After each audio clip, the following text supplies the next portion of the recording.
2019 आणि 2021 मध्ये आलेल्या महापुरावेळी जिल्हाधिकारी कार्यालयात देखील पुराचं पाणी आलं होतं।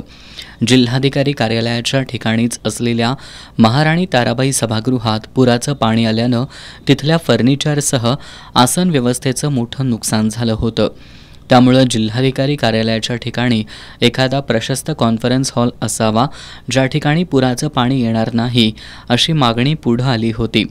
याचा विचार करून तत्कालीन पालकमंत्री सतेज पाटील यांनी 2021 साली जिल्हा नियोजन समितीमधून शासकीय कार्यालयीन इमारती कार्यक्रमांतर्गत कोल्हापूर जिल्हाधिकारी कार्यालयाच्या देखभाल आणि दुरुस्तीसाठी 3,25,00,000चा निधी उपलब्ध करून दिला होता। या एकूण निधीपैकी या ठिकाणच्या दुसऱ्या मजल्यावरील खराब झालेल्या कॉन्फरन्स हॉलच्या नूतनीकरणासाठी 1,33,00,000च्या निधीची तरतूद करण्यात आली होती। या कॉन्फरन्स हॉलचं आज पालकमंत्री हसन मुश्रीफ यांच्या हस्ते आणि खासदार शाहू महाराज छत्रपती यांच्या प्रमुख उपस्थितीत उद्घाटन करण्यात आलं।